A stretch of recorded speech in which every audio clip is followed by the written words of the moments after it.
pero rendí con Verdi y Bodega en la primera fecha.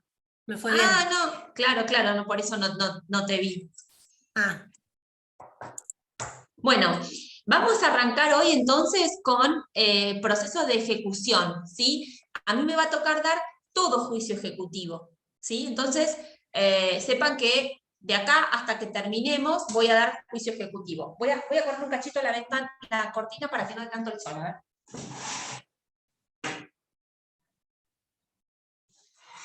sería la bolilla 14, ¿no? Y la 15, son dos.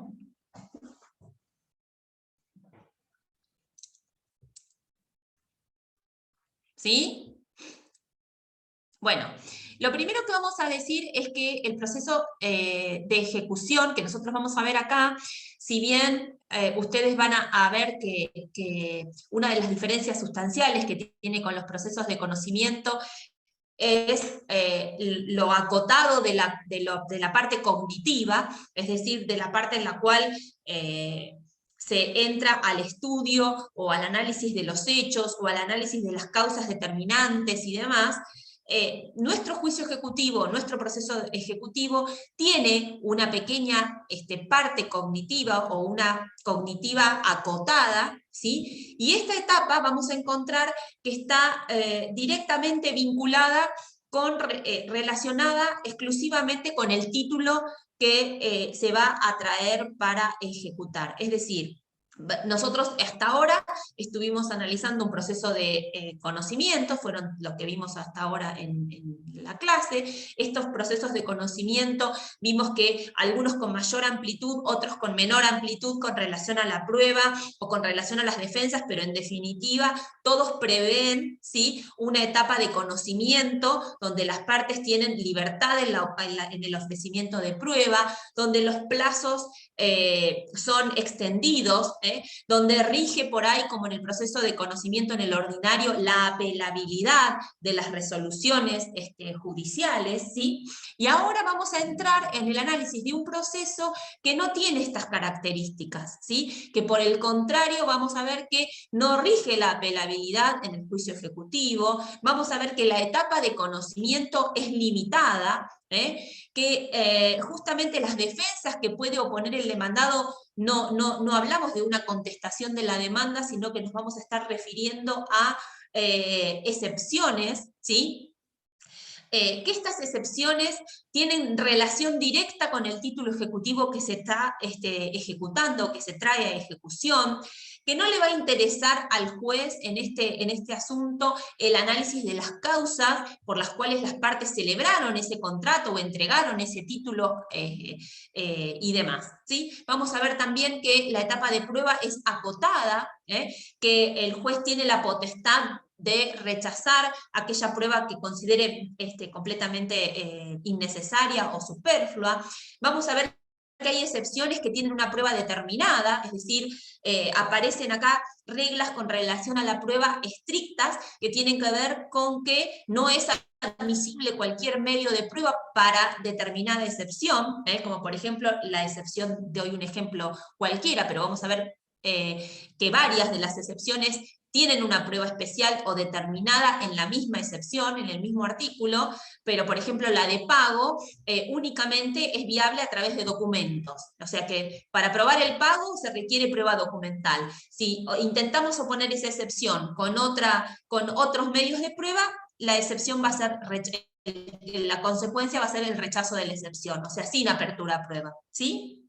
Bueno, y entonces vamos a ver que hay una pequeña etapa de conocimiento que está limitada, como bien les digo yo, a el tema del análisis del título y de las excepciones, pero que se circunscribe a eso. Por eso decimos que se diferencia del proceso de conocimiento, donde las partes tenían libertad a la hora de decidir qué pruebas iban a aportar al proceso o cuáles iban a producir dentro del proceso sin encontrar, digamos, ningún tipo de condicionamiento respecto de un medio de prueba con relación a un hecho o a una circunstancia que se intenta probar, ¿sí?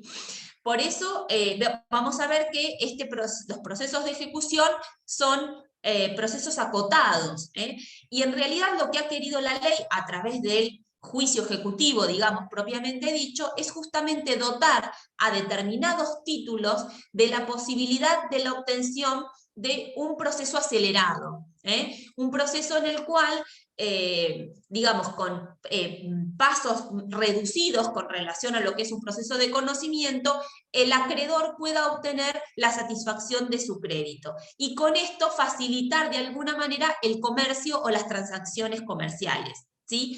Ustedes van a ver que ese es el fundamento del proceso de ejecución, es decir, dotar a determinados títulos de la posibilidad de ser cobrados o ejecutados, como bien estamos refiriéndonos, a través de un proceso digamos, limitado, o un proceso corto que de fácil acceso, por el cual pueda ser rápidamente, digamos, cobrada esa suma de dinero a través, como digo bien, de los títulos que traen aparejada de ejecución, ¿sí?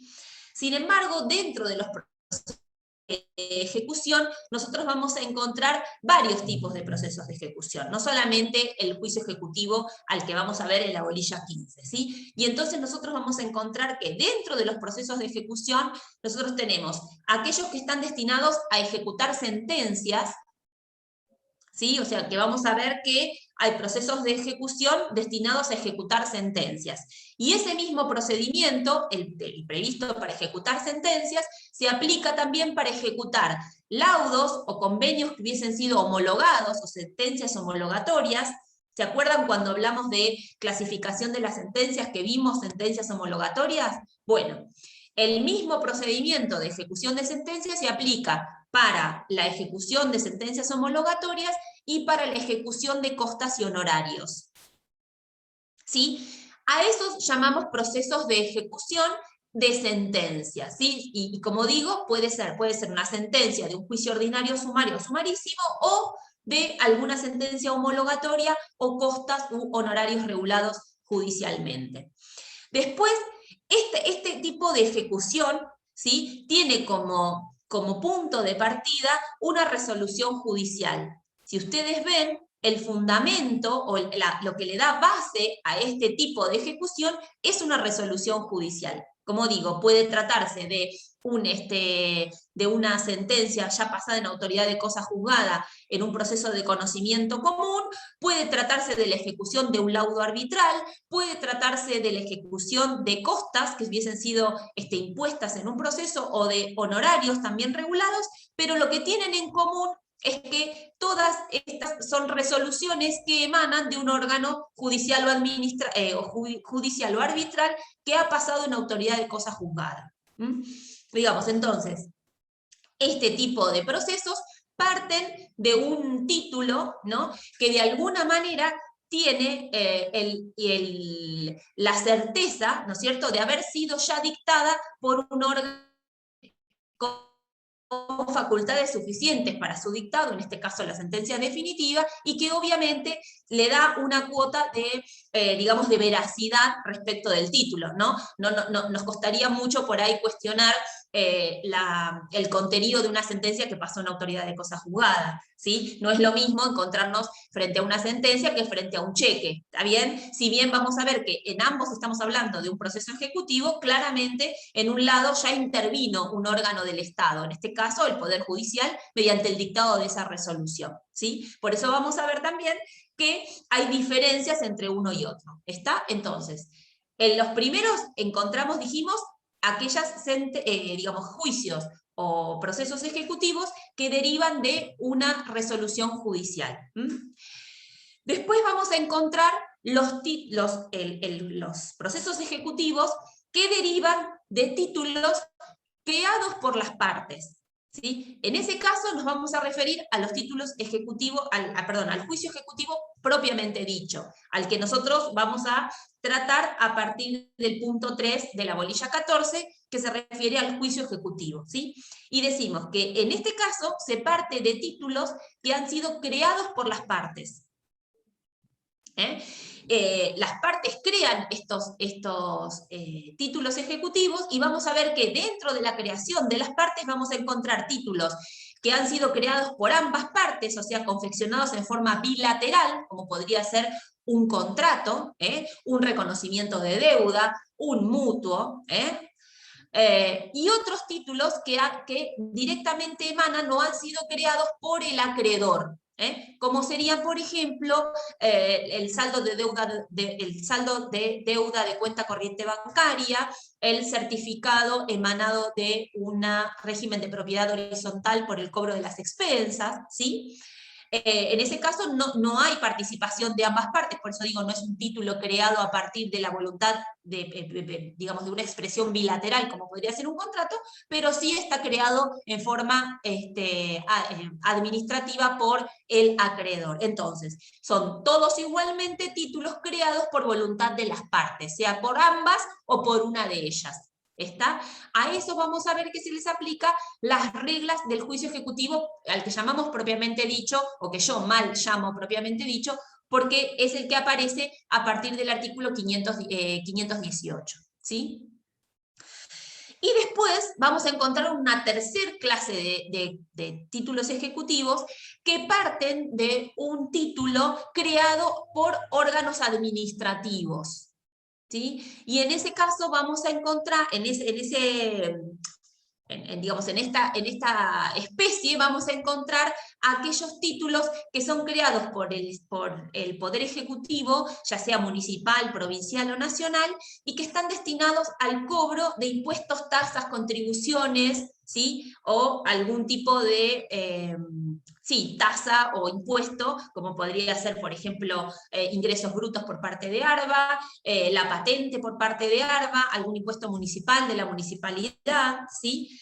Esos títulos, digamos, son creados por un órgano administrativo del Poder Ejecutivo y traen aparejada ejecución en la medida en que la ley los dota, digamos, el Código Fiscal los dota de esta posibilidad, ¿sí? De ser creados por parte del acreedor también y hacer plena fe en cuanto a la deuda que documentan y poder procederse ejecutivamente. Esos son a los que nosotros llamamos habitualmente ejecuciones, me sale ejecución de expensas, es juicio de apremio, no me salía la palabra, juicio de apremio, ¿sí? Bueno, como ven tenemos tres ramas para tratar, en definitiva, y estamos en cualquiera de los tres ámbitos que nosotros hablemos, estamos dentro de los procesos de ejecución. ¿Sí? Uno, que se va a partir de un título, dijimos, creado por un órgano del Estado, en este caso el Poder Judicial, o puede ser también un laudo arbitral, pero donde ya intervino un órgano jurisdiccional, ¿sí?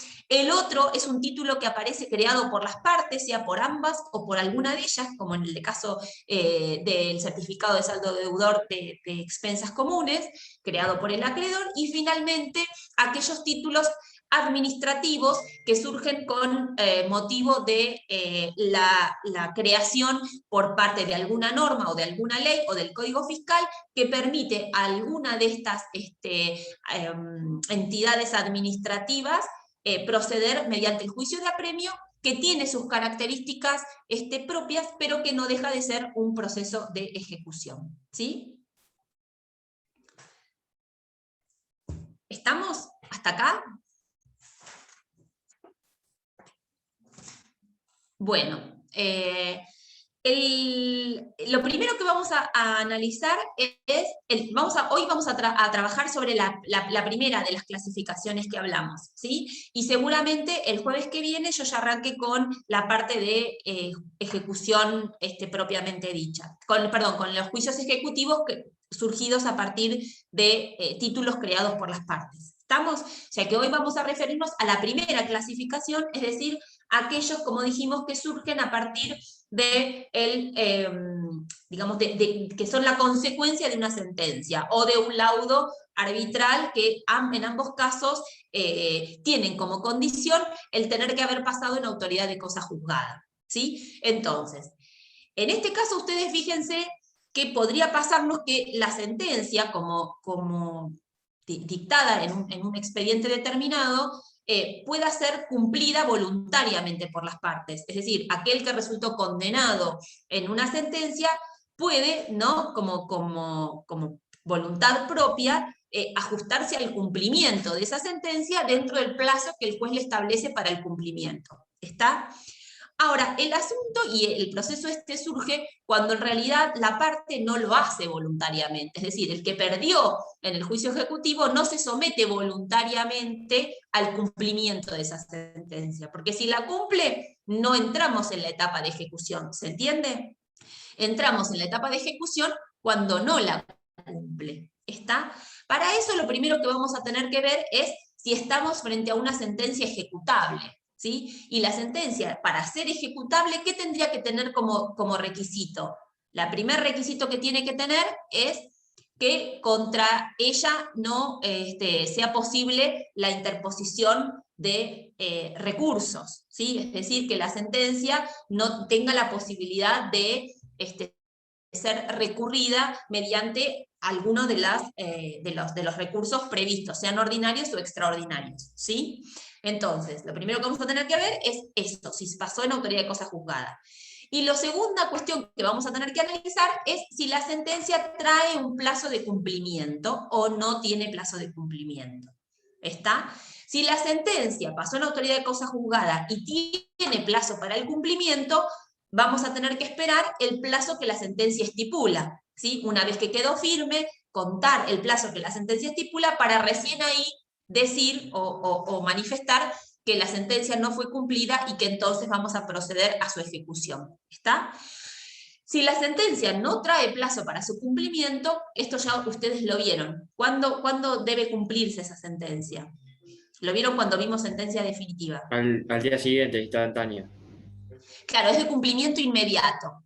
Cuando no trae plazo para el cumplimiento, es de cumplimiento inmediato. ¿Sí? Eso quiere decir, como bien dijo él, es que a partir de que se notifica el vencimiento, digamos, no se cumple, el día que se cumple la notificación, que llega la cédula, o que nos queda firme, digamos, que ya no interponemos un recurso contra esa sentencia, al día siguiente debe cumplirse con la prestación o con el pago de lo que la sentencia estipule. ¿Está? Entonces, esas son las dos cosas que ustedes tienen que analizar. Si pasó verdaderamente en autoridad de cosas juzgadas, es decir, que contra ella no cabe la interposición de ningún recurso, y por otro lado, si tiene plazo para el cumplimiento, si se encuentra vencido. Dadas estas condiciones, como dijimos, si el deudor no se aviene a cumplir con el pago de la sentencia, ustedes van a poder iniciar el proceso de ejecución de sentencia. Este tipo de procesos es al que dota al magistrado de la posibilidad de lograr coactivamente, ¿no?, el cumplimiento de esa sentencia. Ustedes piensen que en la antigüedad, en la época de los romanos, lo que se hacía era traer de alguna manera, de la forma en la que el acreedor considerara viable a la persona que no había cumplido una sentencia, para obligarlo a hacerlo mediante, digamos, mediante la utilización de métodos incluso coactivos contra la persona, ¿no es cierto? O sea, podía ser encarcelada, podía ser golpeada, podía ser, digamos, un montón de circunstancias que a lo largo de los años se fueron diluyendo y, bueno, gracias a Dios, digamos, se ha tenido en consideración que no podría ir, digamos, preso o ser encarcelado o sometido a algún tipo de cuestión física por no cumplir con una sentencia. Sin embargo, lo que sí hace hoy la ley es facultar al magistrado de determinadas posibilidades, ¿no? Para eso nosotros decimos que el magistrado tiene lo que se llama el imperium, ¿no? Porque si se quedara exclusivamente con la posibilidad o con la potestad de dictar sentencia, imagínense que quedaría solo en la voluntad de la parte la posibilidad de cumplirla o no cumplirla, es decir, si quiere la cumple y si no quiere no la cumple. Y esa, digamos, en definitiva, no es lo que la ley pretende, sino justamente dotar al magistrado de lo que es el imperium, es decir, es la facultad que tiene de hacer cumplir esa sentencia, ¿sí? O sea, esa potestad que la ley le otorga para que, utilizando métodos que justamente la ley le da, pueda lograr de alguna manera torcer la voluntad de quien no se aviene al cumplimiento, como dijimos recién, espontáneo al partir del dictado de esa sentencia. ¿Está? Para eso vamos a ver que el magistrado cuenta con una serie de posibilidades. ¿Está? Esas posibilidades se las va a pedir, obviamente, el acreedor, en este caso la parte que pretende la ejecución de esa sentencia. ¿De qué estamos hablando? Y bueno, ustedes saben, y vamos a ver a lo largo de estas clases, que una de las primeras cosas que puede hacer es el pedido o el dictado de medidas cautelares, ¿sí? Respecto del patrimonio del deudor, si puede dictar todas aquellas medidas cautelares que considere pertinentes contra el patrimonio del deudor, exceptuándose exclusivamente aquellas cuestiones que no están en el patrimonio del deudor o que por alguna razón, que también lo vamos a ver, han sido declaradas inembargables. Entonces, el magistrado tiene medidas coactivas contra el patrimonio del deudor. También tiene la posibilidad de fijar sanciones conminatorias para justamente torcer esta voluntad, es decir, además de las medidas que tienen que ver con la ejecución forzada respecto de bienes del deudor y que tienen que ver con el importe o con el monto, con la determinación de la sentencia, también tiene la posibilidad de intentar forzar esta voluntad reacia al cumplimiento a través de la fijación de lo que nosotros llamamos como astreintes. Para poder, digamos, encauzar un poquito el tema de cómo se procede en cada caso, me voy a referir un poco en relación a qué tipo de sentencia, o sea, con qué sentencia nos estamos encontrando antes de decidir cuál sería la mejor forma o cuál sería lo que le vamos a pedir al magistrado con relación al cumplimiento de esa sentencia.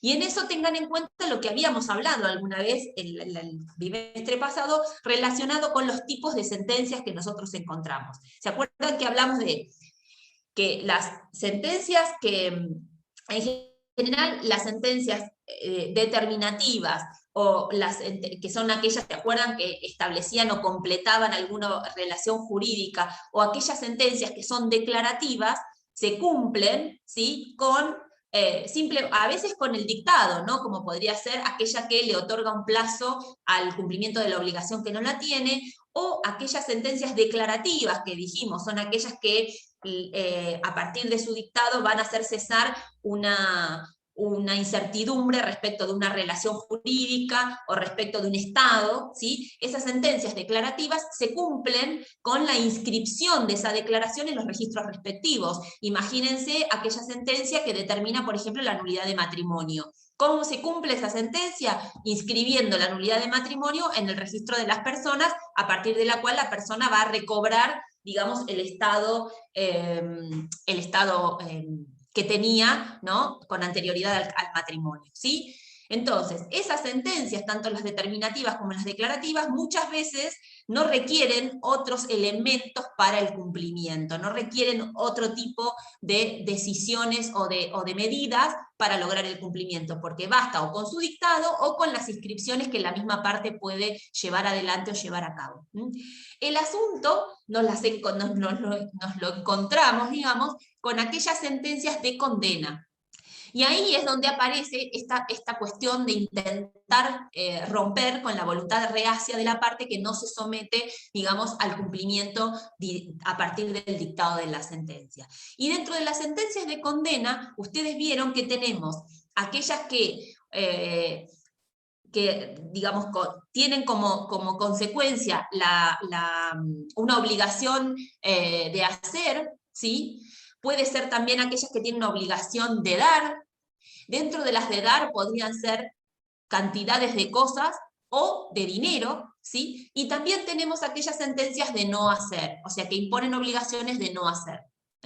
Dentro de las primeras, o sea, dentro de las obligaciones de hacer, una por naturaleza, esperen que enchufo la compu para que no se me quede sin batería. Una por naturaleza, ¿cuál sería? A ver, un ejemplo que siempre damos. Una que condena a una sentencia de hacer. ¿Qué proceso? A ver, si se les ocurre a ustedes.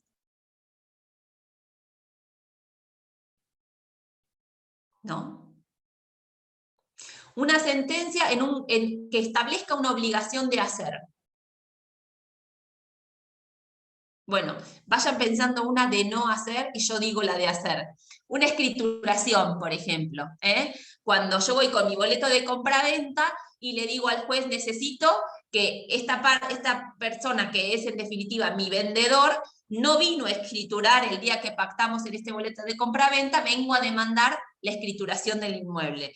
¿Qué obligación tiene el vendedor de hacer, de firmar la escritura? O sea, la obligación que voy a reclamar es la de la suscripción de la escritura, ¿está? Entonces, si en definitiva el juez considera que, digamos, después verán qué tipo de demanda, si es cumplimiento de contrato, etcétera, pero digamos, la sentencia va a imponer la obligación por parte del demandado de escriturar.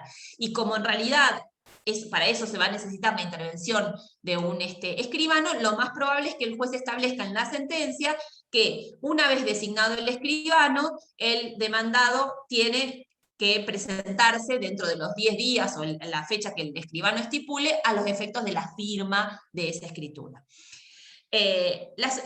Digamos, en este tipo de obligaciones me referí a la escrituración, pero pueden ser la que ustedes consideren, o sea, de una obligación de hacer que requiere la participación de la parte en forma efectiva. ¿Cómo se resuelve?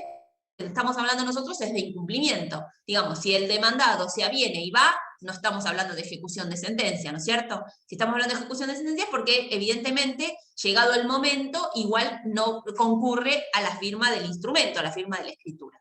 En esas circunstancias vamos a encontrar las acciones que magistrado o pedir la parte para que el magistrado efectivamente ordene respecto de torcer esta voluntad, ¿no? Y entre ellas vamos a encontrar, primero, lo primero que vamos a fijarnos es si esa obligación es viable cumplirla por otro, es decir, si no se trata de aquellas que es intuito personae y puede ser cumplida o saldada o salvada por otro. En este caso, podría la escrituración ser suscripta por el magistrado que ordena, en definitiva, la escrituración, con lo cual podría ser ejecutado por otro, en este caso el magistrado que puede firmar la escritura, ¿no? Pero también podría ser, por ejemplo, pintar una pared, no sé, ayúdenme. Levantar la medianera. Levantar una medianera, sí, mantener limpio y ordenado digamos, el lote de al lado de una vivienda, o sea, todas obligaciones que, digamos, pueden ser intuito personae o no. Si no lo son, como las que estamos describiendo nosotros, lo que se lo va a intimar al deudor para que lo haga bajo apercibimiento, ¿sí?, de hacerlo a través de un tercero, como dijimos, el magistrado, otro pintor, otro, un albañil que levante la medianera, etcétera, a su costa, más los daños y perjuicios que ese accionario rogue, ¿sí? Entonces, se lo va a intimar a que lo haga bajo apercibimiento de hacerlo por otro, y cobrarle, o sea, transformar esa obligación de hacer en una cuestión económica, en una cuestión dineraria. Económica es siempre, dineraria, ¿está? Entonces, ¿qué es lo que va a hacer la parte? Eso, intimarlo. Si no cumple, lo va a hacer con el tercero, ¿sí? Y en ese caso lo que va a pasar es que la determinación del... va a hacerlo por un tercero, va a solicitar que el monto de lo que tuvo que pagar le sea compensado, en este caso por el deudor de la obligación, y si sufrió daños y perjuicios, más los daños y perjuicios que sufrió por la demora, ¿sí? De esa manera se va a transformar esa obligación de hacer en una obligación de entregar sumas de dinero. Y entonces vamos a poder proceder como en los demás procesos donde estemos en cuestiones de entrega de sumas de dinero, ¿sí? ¿Qué vamos a poder hacer? Embargar, inhibir, ¿sí? Y demás. En estas condiciones también puede, cuando la obligación nosotros queremos o necesitamos que la cumpla efectivamente la parte, porque se trata de las intuito personae. Imaginemos que la demanda es porque yo pretendo que me pinte, que convinimos en un contrato que me iba a pintar un cuadro, ¿sí? Y obviamente no es lo mismo que me lo pinte el cuadro, este pintor famoso al que yo contraté, que haga un retrato lindo de mi persona, a que pretender ejecutarlo por otro. ¿Estamos de acuerdo? Yo quiero que sea esa persona el que me pinta mi cuadro. ¿Estamos de acuerdo? En esas circunstancias lo que podría pasar es que el pintor, en definitiva, aun cuando la sentencia lo condene a que pinte el cuadro que convino en el contrato conmigo, igualmente no lo haga. ¿Cómo puedo, digamos, determinar esta circunstancia? Acá no vale que me lo pinte otro, necesito que sea él. Para eso aparecen lo que nosotros llamamos las medidas conminatorias que tiene el magistrado para intentar torcer la voluntad. ¿Y cuáles son? Las famosas astreintes. ¿Sí? La posibilidad que tiene el juez de fijarle una multa o sanción conminatoria destinada a torcer justamente esta voluntad reacia, cuando no puedo hacer cumplir la obligación por otro o por un tercero. ¿Por qué? Y porque es de aquellas que necesariamente debe cumplir el deudor de la obligación, ¿sí? Como no lo podemos apresar, llevar preso hasta que pinte el cuadro o dar latigazos hasta que pinte el cuadro, la idea sería fijarle astreintes. ¿Está?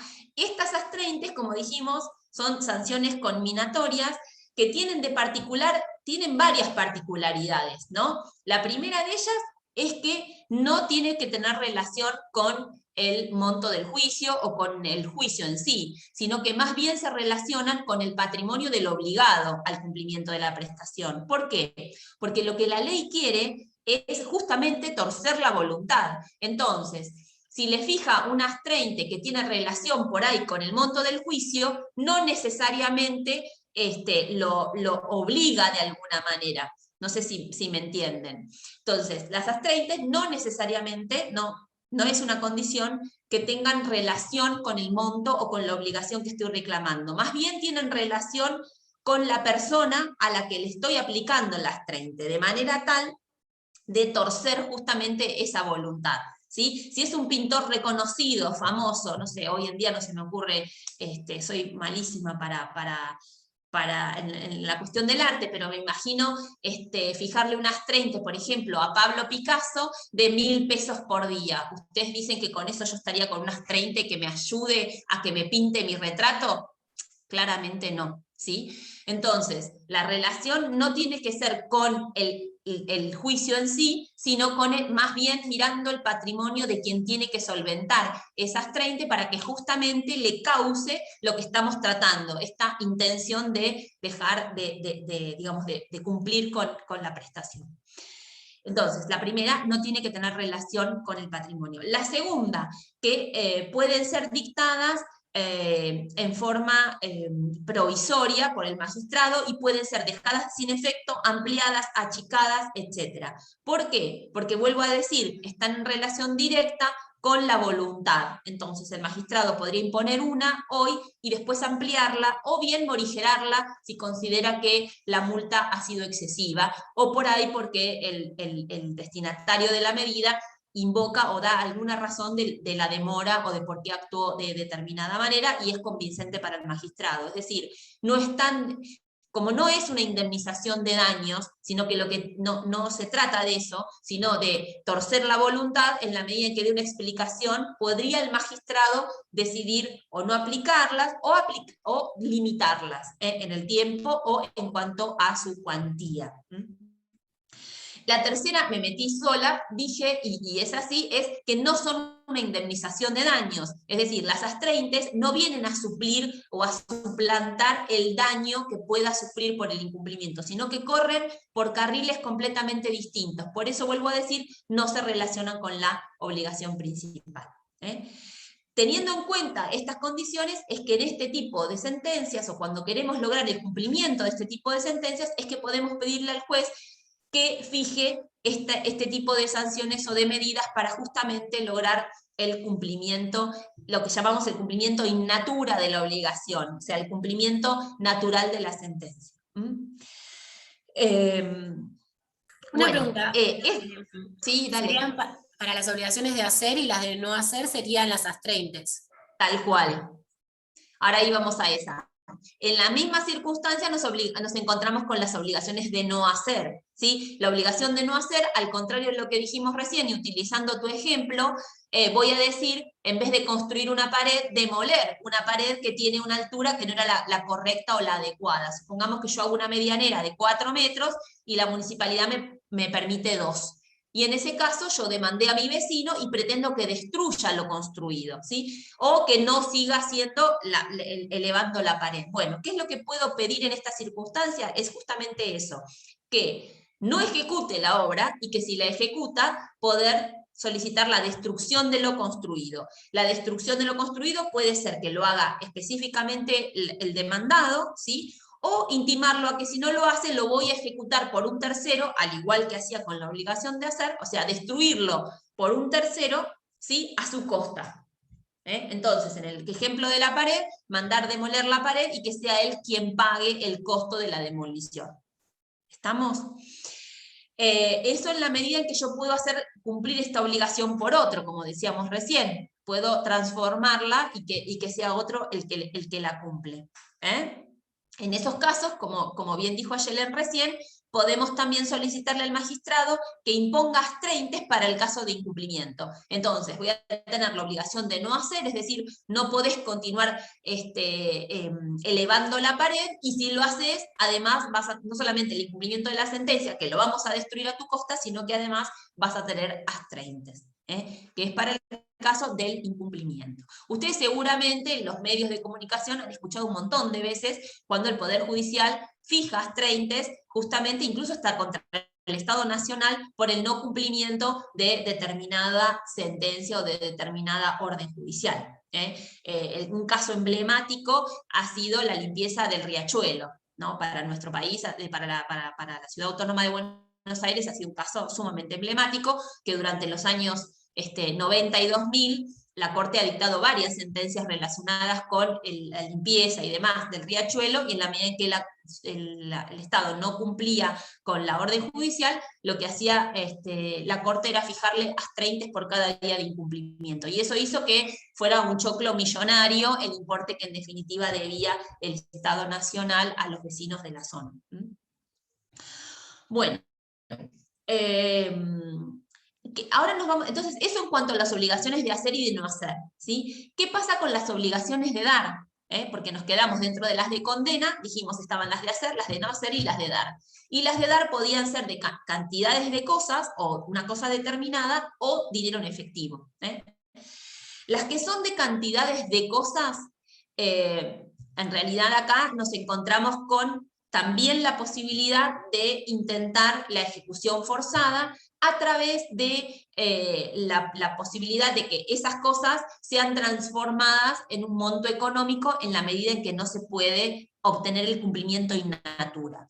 Si fuese una cosa determinada que está visiblemente o podría estar en el patrimonio del deudor, el cumplimiento de esa sentencia se hace a través de lo que es un secuestro, es decir, como medida cautelar. Ustedes van a ver el secuestro dentro de medidas cautelares. Acá en realidad más que una medida cautelar es una medida ejecutoria. Lo que va a disponer el magistrado es el secuestro de la cosa, aquella cosa que fue objeto de la demanda. Vuelvo a mi ejemplo de un cuadro, ¿no? Supónganse un matrimonio discutiendo por la titularidad del cuadro, el magistrado decide que en un divorcio el cuadro se queda con determinada persona, y esa sentencia no es cumplida porque el cuadro no es entregado por quien lo detenta. ¿Qué es lo que podemos hacer? Sacar una medida, como acabamos de ver, de secuestro de la cosa, y entonces facultar al oficial de justicia para que tenga facultad de violentar o de allanar domicilios, de violentar las cerraduras y demás, de recurrir a un cerrajero, no violentarlo él, sino a través de los medios que corresponden,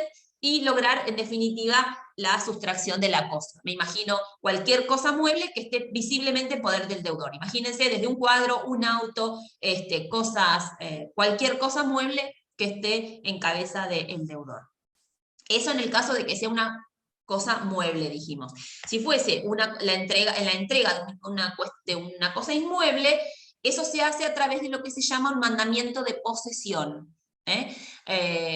Por ejemplo, en la obligación en un interdicto de recobrar, o en una acción no me sale la palabra. Bueno, me sale interdicto de recobrar, un interdicto de adquisición, ¿sí? Donde lo que bueno, Ya me va a salir. La sentencia lo que va a ordenar es que justamente me pongan en posesión, ¿sí?, de la cosa que me fue arrancada, sustraída o lo que fuera.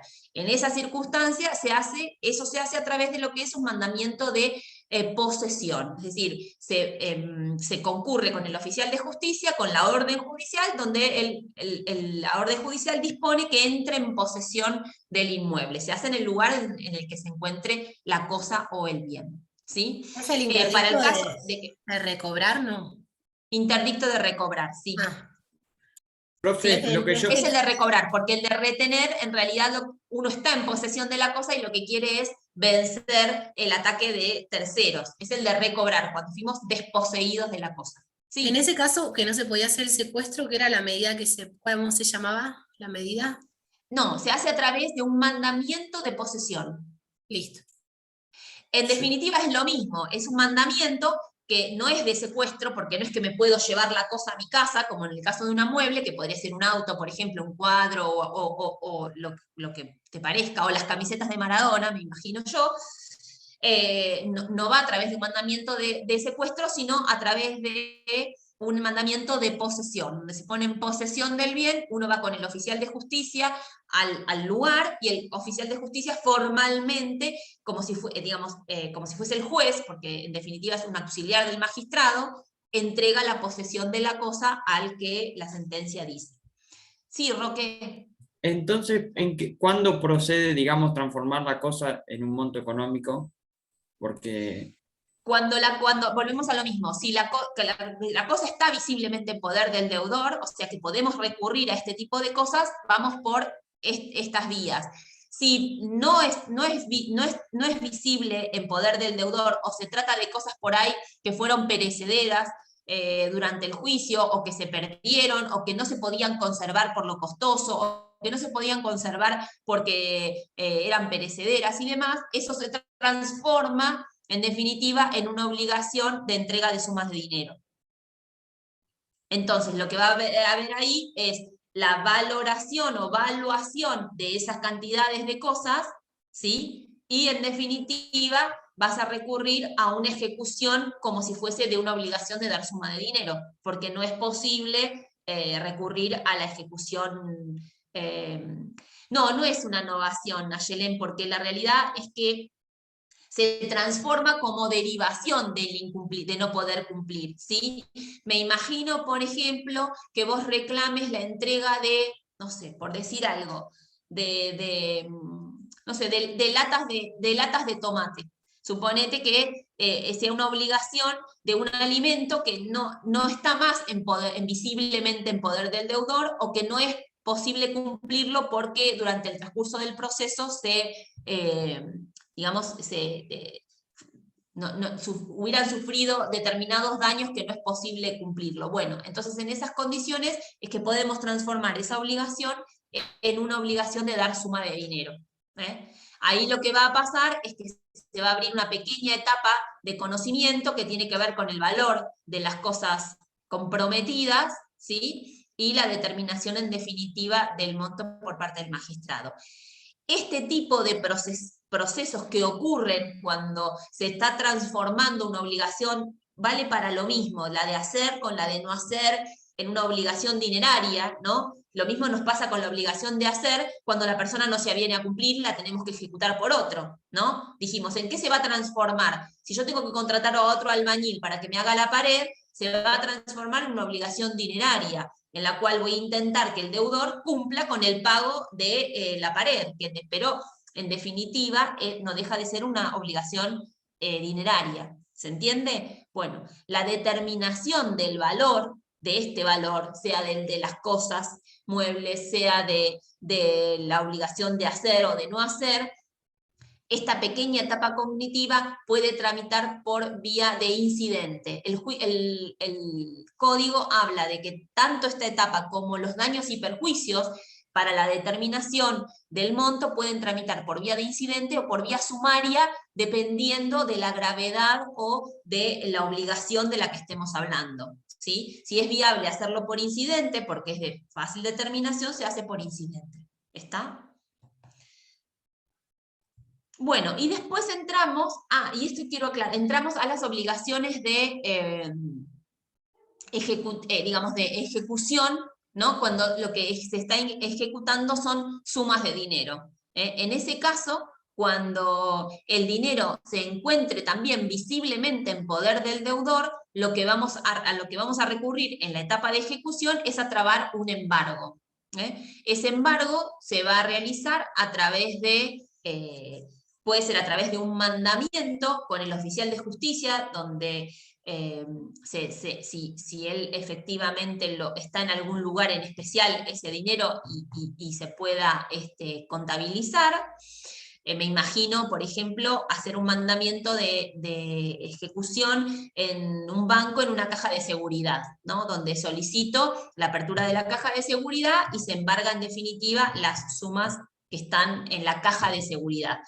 Eso por un lado cuando recurrimos a dinero físico, ¿no? Que podemos saber dónde se encuentra físicamente. Cuando el dinero se encuentra en cuentas bancarias y demás, se hace a través de un embargo por oficio a la entidad bancaria en donde se encuentra ese dinero, donde conocemos que tiene cuenta el deudor como para poder trabar embargo sobre todo el dinero que tenga en las cuentas bancarias. Entonces, dependiendo de dónde esté, es el método que vamos a utilizar. Pero en definitiva, se resume, como digo, a una medida conminatoria, en este caso de embargo, sobre el patrimonio del deudor. En las sentencias de condena es donde nosotros vamos a ver que aparece también parte de lo que estamos hablando de la ejecución. ¿Por qué? Y porque en las sentencias de condena o de entregar sumas de dinero, nosotros vamos a poder ejecutar a partir de encontrar dinero en las cuentas o encontrar dinero, como decíamos recién, en una caja de seguridad y demás, o en su defecto vamos a poder embargar bienes suficientes que nos cubran el monto de la sentencia. ¿Sí? Y esos bienes que estamos embargando, que estamos indisponiendo para lograr el cumplimiento de la sentencia, vamos a tener que seguir el procedimiento, todo el proceso ejecutivo, incluida la subasta, para poder finalmente, y al final de la subasta, hacerse del dinero para el pago al acreedor. ¿Sí? Entonces, vuelvo a decir, sea dinero o sean cosas, las cuestiones que se embargan, vamos a tener que recorrer el camino del juicio, de la ejecución de sentencia, del proceso de ejecución de sentencia que nosotros ahora vamos a analizar. Bueno, ¿alguna duda hasta acá? ¿No? Perdón, profe, Pregunta. entonces en cualquiera, ¿puedes repetir lo último que dijiste? Que, o sea, en todo lo que sea ejecución de condenas o ejecución de sentencia que condene, ya sea hacer, no hacer o dar, vamos a tener que recorrer el camino del juicio ejecutivo, salvo esos casos que vos dijiste de incidente o sumarísimo. Ese que, No, estás en la misma, Ayelén. En todos vas a tener que recurrir hacer el trámite de ejecución de sentencia, no juicio ejecutivo, sino el de ejecución de sentencia. Lo que digo es que en algunos vas a poder ir directamente a esta etapa de ejecución directamente. ¿Por qué? Porque tenés visiblemente en poder de él, y entonces vas a embargar plata, vas a embargar una cuenta bancaria, vas a embargar cosas, ¿sí? Y en otros vas a tener que tener una pequeña etapa cognitiva que puede tramitar por incidente o por vía sumarial, donde determines ese valor. Porque, ¿entendés? Donde puedas determinar ese valor, porque vos por ahora, suponete, en una obligación de hacer, vos lo único que tenés es la sentencia que condena a hacer. Entonces, si la persona no se aviene, le fijas a 30, suponete, pero si igual no lo hace, ¿qué te queda? Ejecutar la obra por un tercero. ¿Está?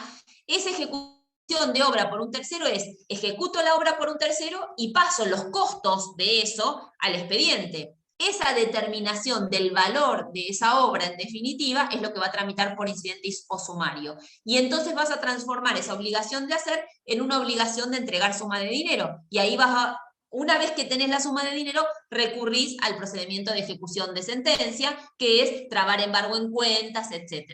Pero vos pensás que tenés que recorrer ese camino, porque vos lo que tenés es una obligación de hacer. ¿Se entendió? claro, porque siempre que siempre que vayamos a lo ejecutivo, ya tiene que ser líquido, digamos. Claro, porque la sentencia, si bien, como te digo, tenés medidas, por ejemplo, as 30, No dejas de... ¿Cómo lográs torcer la voluntad? Como te decía, yo no lo puedo encadenar o encarcelar o aplicar latigazos por cada día de incumplimiento. ¿Se entiende? Entonces, intento vencerlo a través de aplicación de astraintes, pero si igual no logro vencer esa resistencia en el cumplimiento, no tengo opciones. O ejecuto la obra por un tercero, la escritura, como decimos, me la firma el juez, o el albañil que viene a hacer la pared, pero una vez que eso esté ejecutado, para poder cobrarle al deudor, o para poder en definitiva que esa sentencia efectivamente se refleje en su patrimonio, no me cabe otra que convertir esto en una obligación dineraria. ¿Entendés? Sí o sí. Entonces, tengo que acompañar los presupuestos, las facturas, lo que me salieron los ladrillos, y practicar una liquidación en el expediente, que le van a correr traslado. Por eso, todo eso puede tramitar por vía incidental, ¿sí? Donde le corren traslado, donde el juez aprueba la liquidación y dice, bueno, en definitiva, usted, pues, como no construyó la pared, le debe a Yelén tanta plata. Y en definitiva se convierte en una obligación dineraria. ¿Sí? Y una consulta. Obvio que, como te digo, tenés que aplicar igualmente, intentar vencer esa resistencia por ahí a través de las sanciones, de aplicarle sanciones. Y en el caso del embargo de bienes, eso ya se hace en el incidente de ejecución. Embargo Claro. los bienes y después los remato y con ese dinero me cobro. Cobras. A grandes rasgos es lo que acabas de decir, o sea, está buenísimo que te lo grafiques de esa manera, porque si no es como que, a ver, después lo leen tranquilos del código, de la clase y demás, pero lo que quiero que entiendan es cómo es esa línea de tiempo, no es que de la sentencia definitiva ya directamente puedo pasar a la ejecución, no, a veces no, porque por ahí es un tipo de sentencia que cómo transformo en ejecución la construcción de una pared o de una, como decíamos recién, o la destrucción de una pared.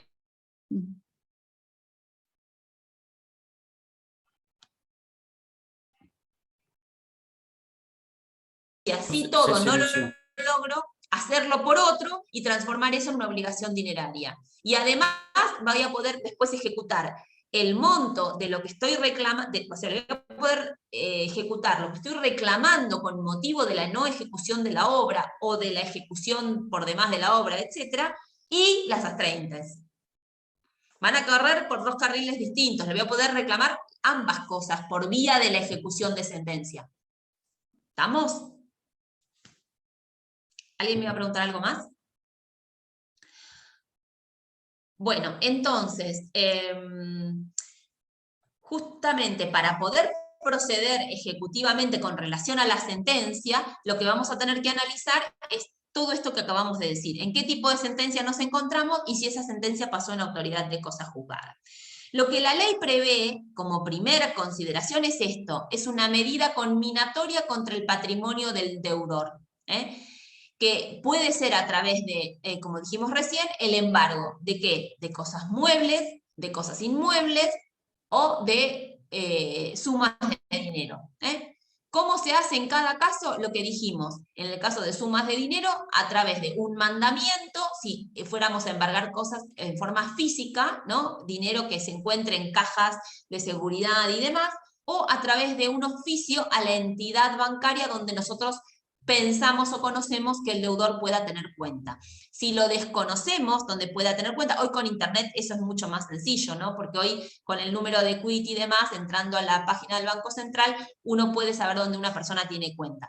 Pero en otra época eso no era tan sencillo de encontrar, y entonces lo que se hacía era recurrir al Banco Central para que de forma previa nos informe en qué entidades esta persona contaba con cuentas bancarias, y a partir de eso librar los oficios correspondientes. Hoy en día eso es de conocimiento mucho más sencillo a través de internet. Bueno, entonces, oficios, como decimos, a las entidades bancarias o mandamiento. Y con relación a los bienes, vamos a también tener de dos tipos, los bienes muebles y los bienes inmuebles. Los que son bienes muebles comunes, me refiero a no registrables, cuando digo comunes, esos se hacen a través de un mandamiento también. Es un mandamiento que se va a diligenciar en el domicilio del deudor. Mientras que si se trata de bienes muebles registrables o inmuebles, se hace a través de un oficio. Ese oficio se va a inscribir en los registros respectivos. Registros respectivos, ¿a qué me refiero? Y me refiero a el registro de la propiedad inmueble, para el caso de que fuera un inmueble, el registro del automotor, para el caso de que fuera un auto, el registro de buques, para el caso de que fuera una embarcación, y así sucesivamente. ¿Está? Entonces, si es mueble registrable o inmueble, es a través de un oficio que va dirigido a la entidad correspondiente para que esa entidad tome nota y en la plantilla del dominio del bien anote este embargo. Si es un mueble común o sin registración, se hace a través de un mandamiento en el domicilio del deudor. Después vamos a ver cómo, no me voy a explayar ahora en el cómo se hace, sino que lo que les digo es lo que hay que hacer. Después vemos cómo se hace. Y si es, dijimos, dinero en efectivo, de dinero dependerá de dónde se encuentre ese dinero. Entonces, si es dinero físico el que voy a embargar, es a través de un mandamiento, y si es dinero en cuentas bancarias, también a través de oficio. ¿Estamos hasta acá? Una pregunta organizativa. ¿Puede ser que recién vimos la bolilla 14.2 y ahora estamos viendo la 15? ¿O lo tengo mal yo? Yo estoy trabajando con un programa que no estoy del todo, Ayelén, segura de que esté bien. De todas maneras, o sea, no sé si respeto. Está bien. No, porque yo recién vimos ejecución de sentencias de Argentina, ¿o no? No, todavía no arrancamos, ahora vamos a arrancar. A ver, sentencias argentinas, sí, puede ser. Ahora está mezclada el asunto. Está bien.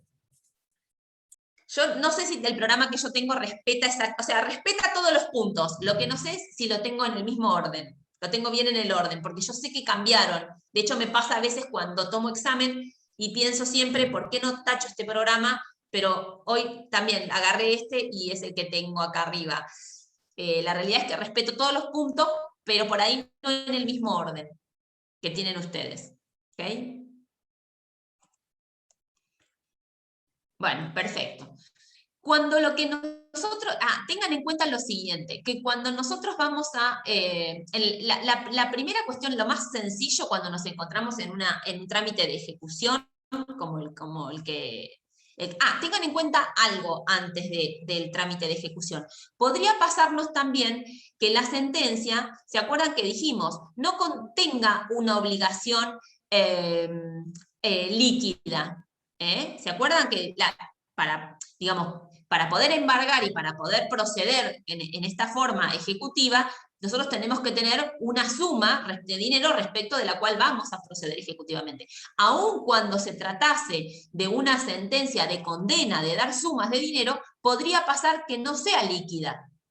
¿Por qué? Y porque no esté expresada en números en la sentencia. Es decir, que sea líquida significa que esté expresada numéricamente en el título. Y en este caso, en la sentencia podría pasar que determine una forma de obtener ese número, pero sin expresarlo. Es el caso de cuando la sentencia condena determinada cantidad de dinero por ahí, pero lo hace desde fechas distintas. ¿Qué quiero decir con esto? Imagínense en un juicio de daños y perjuicios donde la sentencia hace lugar a la demanda y dice el daño emergente o el daño, el daño emergente, condeno a pagar tanta cantidad de plata. Este dinero se adeuda desde que cada suma fue sufragada por parte del acreedor, ¿no? O sea, el daño emergente, estamos hablando de las sumas que efectivamente la persona tuvo que pagar con motivo del daño que está reclamando,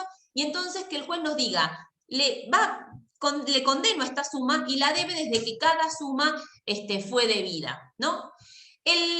Por otro lado dice, bueno, el lucro cesante lo debe desde la fecha del accidente, que por ahí no coincide con la otra, ¿está bien?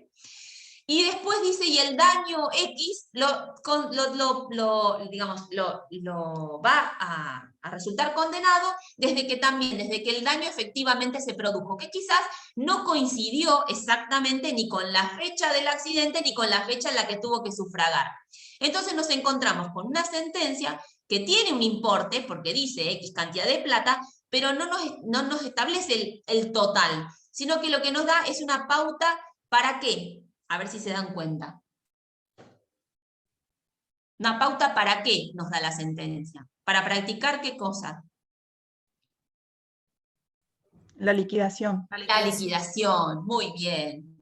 Exacto. Entonces, tal vez, en forma previa a la traba de medidas, tengamos que realizar este trámite, que es el practicar la liquidación. ¿Por qué? Y porque voy a decir que debe los 10.000 pesos desde que tuvo que sufragar, supongamos, ¿no? El lucro cesante, que lo determina en 20.000 pesos, por decir cualquier cosa, desde el momento del accidente, ¿sí? Y el otro lo debe desde el momento en el que el daño se produjo, y es con fechas diferentes. Entonces, ¿qué voy a tener que hacer? Voy a tener que a cada de esas sumas aplicarle el interés, ¿sí? Que el juez establece en la sentencia, porque el juez en la sentencia nos va a establecer la tasa de interés. Lo que no va a hacer es el cálculo. ¿Está? Entonces, vamos a tener que practicar esa liquidación, o sea, aplicar la tasa de interés desde las fechas en que cada suma el juez condena y establece, y en definitiva, recién ahí vamos a tener un monto de la sentencia. ¿Sí? Porque imagínense que a veces con la tasa de interés, hoy en día, una tasa de interés activa, una suma de 10.000 pesos, sí, bien. El otro día practiqué una liquidación, una pavada les voy a contar, una liquidación de un juicio de 145.000 pesos del año 2013. ¿Saben cuánto es a intereses hoy? Si yo me quedo con los 145.000 pesos y embargo por los 145.000 pesos, me quedo muy corta con relación en la dualidad sentencia, monto que estoy embargando, porque voy a embargar 145.000 pesos. Ahora, si aplico los 145.000 pesos y le calculo los intereses desde la fecha de la mora, que fue en julio del 2013, hoy son 760.000 pesos. O sea que imagínense la necesidad de practicar esa liquidación, ¿sí? Para poder embargar o, digamos, intentar, sí, justamente trabar medidas con relación más directa a la suma efectivamente debida, ¿no? Que si me quedo el importe de la sentencia, ¿está? Entonces, podría pasarme, sí. No, perdón, una pregunta. Dos preguntas en realidad. En ese caso, ¿por qué pasó tanto tiempo hasta que vos le trabaste el embargo? Y otra pregunta más es... No, mi cliente pobre era el deudor, no era el acreedor. Ah, bueno, pero en ese caso, ¿por qué pasaron 8 años? Y después te quería preguntar si en ese caso vos haces la cuenta y ya directamente la presentás, o sea, presentás la demanda ejecutiva. Ahora la primera pregunta es porque a veces este es digamos, un juicio que llevó 2 instancias, un proceso que llevó 2 instancias, y en definitiva el juez condenó desde la deuda, digamos, condenó, hizo lugar a la demanda, no totalmente, sino en forma parcial, y dijo que esa suma se debía desde la mora, y la mora se produjo en julio del 2013, ¿entendés? Por ahí o sea, ahora no lo recuerdo, pero por ahí tardó 1 año en iniciar el proceso judicial, recorrió todo primera instancia, recorrió Cámara de Apelaciones, no sé si se intentó recurso extraordinario, etcétera. Por la razón que sea, es una suma que se debe desde el año 2013. Si yo intento ejecutar esa sentencia que pasó en autoridad de cosa juzgada, yo no, el acreedor intenta ejecutar esa sentencia, hoy la sentencia dice que se deben 145.000 pesos, pero no es la realidad. ¿Entendés? Porque si le aplico la tasa de interés que la misma sentencia contiene, estamos en 760. Ahí sería el caso de cuando nos decían que cuando interponemos la demanda, pongamos más, menos... No, eso es otra cosa. Cuando vos pones en más o en menos, es porque vos estás, de alguna manera, dándole al magistrado la posibilidad de variar el monto de la demanda por alguna circunstancia que pueda ocurrir durante la sustanciación del proceso. ¿Qué te quiero decir con esto? En los juicios de daños y perjuicios, te podría pasar que el daño no esté completamente determinado ab initio, desde el inicio, ¿sí? ¿Por qué? Y porque quizás hay circunstancias que no están del todo zanjadas, que no están completamente consolidadas, sería la palabra, ¿no es cierto? Por ejemplo, un daño determinado, que la persona tuvo que ser operada, etc. Quizás cuando vos inicias la demanda, el daño no está consolidado. Entonces vos lo que le permitís al magistrado ahí es que él fije el monto de condena de acuerdo a lo que en definitiva hay en el expediente y ocurra con motivo de la prueba, ¿no es cierto? Por ahí la pericia médica da una X, si cuántas veces nos ha pasado que inicias un proceso con una persona en determinada situación física por haber sufrido un accidente y cuando termina la sentencia termina con otro, porque el cuadro se fue agravando y entonces se van incorporando daños o la situación es más grave que era al principio. ¿Está? Pero ahí vos fíjate que lo que haces es que el juez pueda ampliar o achicar el monto por el cual condena, pero la tasa de interés la va a hacer la misma y la va a fijar desde que el hecho se produjo o desde que el daño se produjo. ¿Entendés? Es distinta la situación. ¿Me entendiste? Es bien diferente. Acá lo que va a pasar es que el juez va a fijar el monto de acuerdo a la amplitud que vos le hayas dado, si le permitís, digamos, que él pueda fallar en más o en menos de acuerdo a la prueba en definitiva que se produzca porque el hecho no está consolidado, e igualmente te puede variar ese monto de acuerdo al interés que se genere por el tiempo que dure el proceso.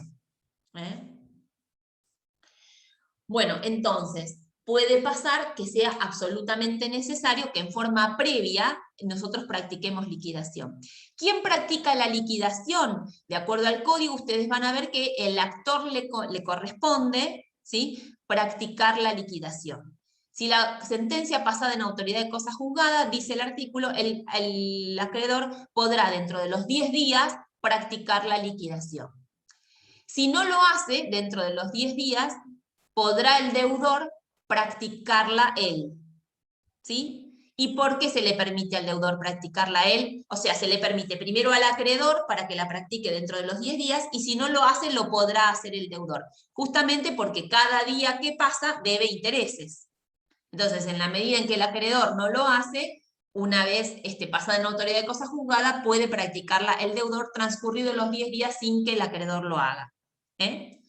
La liquidación es justamente esto que estamos hablando, es establecer el monto de la sentencia y aplicarle la tasa de interés que el juez haya fijado en la sentencia, porque lo que sí va a pasar es que el juez fija la tasa de interés, nos va a decir cuál es la tasa de interés que le aplica a la suma que está condenando. En esa liquidación ustedes van a incluir otras cosas. ¿Qué cosas van a incluir? A ver si saben. ¿Daños y perjuicios?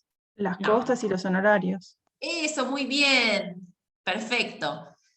Las costas y los honorarios. O sea, por ahora quizás las costas. ¿Por qué? Porque puede pasar que como no había liquidación, el juez no haya fijado los honorarios.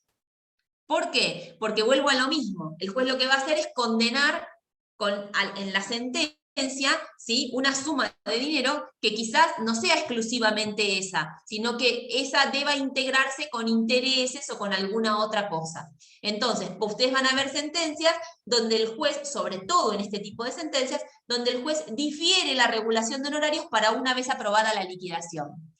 Pero lo que sí seguro vamos a incluir en nuestra liquidación, porque vuelvo a decir, los honorarios podrían estar o no, porque se haya diferido el momento procesal para su regulación, lo que sí o sí van a estar son el otro ítem de costas, que son aquellos gastos que se hayan generado con motivo de la tramitación del proceso. ¿Que cuáles son? La tasa, la sobretasa, los gastos de diligenciamiento de mandamientos o oficios, los gastos de cartas documento que tuvimos que mandar en forma previa a la iniciación del proceso, ¿sí? Es decir, aquellos costos que tuvo la parte que ganó el proceso con motivo de la celebración del planteo del juicio. Porque ustedes piénsense que justamente ese es el fundamento de las costas. ¿Se acuerdan que dijimos que las costas no eran un castigo para el que pierde, no un castigo extra, sino que justamente lo que se intentaba con las costas era mantener indemne a aquel que tuvo que recurrir a un proceso judicial para poder hacerse de su derecho. ¿Está? Entonces la forma de mantenerlo indemne es devolverle, ¿no?, el dinero que tuvo que poner con motivo de la iniciación del proceso. O sea, si tuvo que pagar la tasa, devolverle el importe de la tasa; si tuvo que mandar una carta de documento, devolverle el importe de la carta de documento. ¿Estamos? Y a ese tipo de gastos, ustedes le van a aplicar el interés que el juez haya fijado en la sentencia también.